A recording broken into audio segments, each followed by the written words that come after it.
Hello and welcome to another blog about one of my lenses. This is the 18 to 55mm crop sensor lens.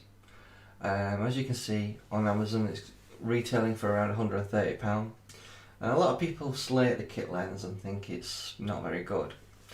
Now I compared this to my Sigma 2.8 lens, which is 17 to 50mm.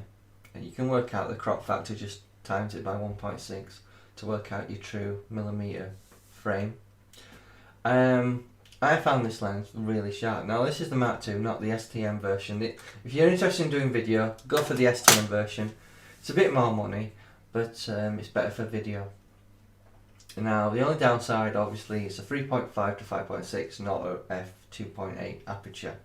If you don't know what that means, basically the hole in this that lets light in is quite small, but if you get something with a smaller number such as 2.8 or 1.8, your aperture that lets light in is a lot bigger, and the result of that is you can blow your backgrounds out, and also your shutter speed is a lot higher as well. But I wanted to talk about this lens rather than go into the debate of bokeh and apertures and all that and just basically tell you my experiences of using this lens. When I compared it with the Sigma, I found this lens quite sharp, in fact sharper than the Sigma lens. A lot of people slate the kit lenses and think you need to get a 2.8 lens to do good professional work that can be sold or presented. Maybe you're doing a presentation at college. This lens is more than capable of producing sharp images. Don't discount it, because I found it to be a versatile lens. Sure, it's made out of plastic, most of it, and obviously it's got a plastic mount rather than a metal mount that obviously I'd ideally like to see, because it's but means it's got a better construction to it if it's got a metal mount generally, because plastic, as everyone knows, isn't as hard as metal. But I've not experienced any problems with the plastic mount as such. Focus is smooth, it has a good feel to the zooming action. Downside obviously to this lens is obviously the focusing ring there is quite small. However, you get used to it. And it's quite a good range really, 18 to 55. If any of you guys are interested, as my maths isn't fantastic, let's work this out. So, if you ever wanted to figure out what your crop factor is, just do this. So it's 1.6 times 18mm at the short end. So basically this is what your 35mm full frame equivalent would be. That's 28.8mm at 18mm point on the lens.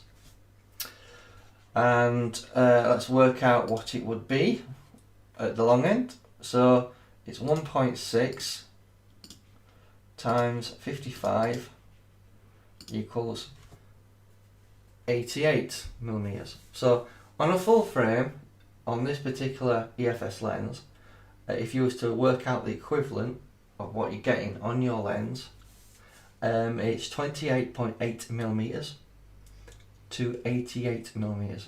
So it makes this lens quite a decent portrait lens really, because your ideal portrait focal length is between 77 and 85mm. So you can use this for doing portraits. Obviously the depth of field issue is you might not be able to blow the background out as much, but rather than spend a lot of money on a 2.8 lens, you could go a different route.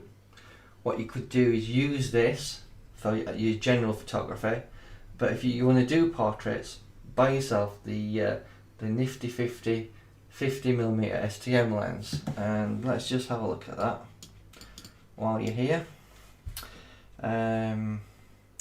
50mm STM.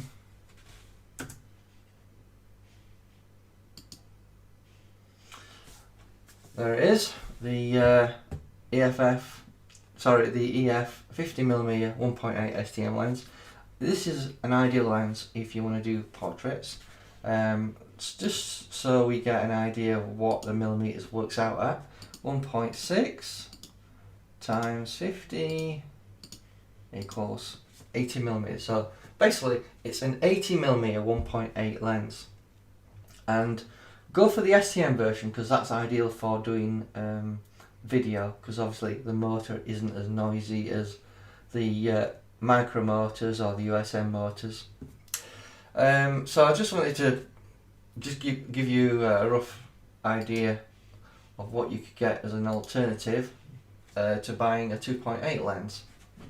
But I did do some tests. I actually did a video where I actually compared this to the actual Sigma 17 to 50 2.8 lens, the crop sensor version they brought out. My results showed this is sharper than the Sigma lens. However, obviously the Sigma has the capability of blowing your backgrounds out quite a bit more than this. But there are certain techniques you can use to actually achieve a good amount of blur in the background. A lot of times is if you're able to, and you can basically go into a large area like a field or something like that, you can normally basically position the lens in a way that you can achieve a good amount of blur in the background. The only times you're limited is if you're in a confined space, like in a studio or you know, near trees or something like that, where you might not be able to blow the background as much because basically you're in a confined space. Because I tried the Sigma 150-600 telephoto lens, and I tried this out, and you can actually blow the background out well beyond what a 2.8 lens can, or even a 1.8 lens can, by using a telephoto lens at extreme magnification, such as 600 millimeters. But I just wanted to do a bit of a blog to discuss this lens in particular. You won't be disappointed, guys, honestly, you won't. A lot of people think they've got the kit lens and it's not very good. Well, it's actually pretty good. It might have been true many years ago, kit lenses weren't that sharp, but the modern day lenses are getting really sharp. So I hope this video was a little bit educational, and don't be afraid to use kit lenses, guys. Thank you.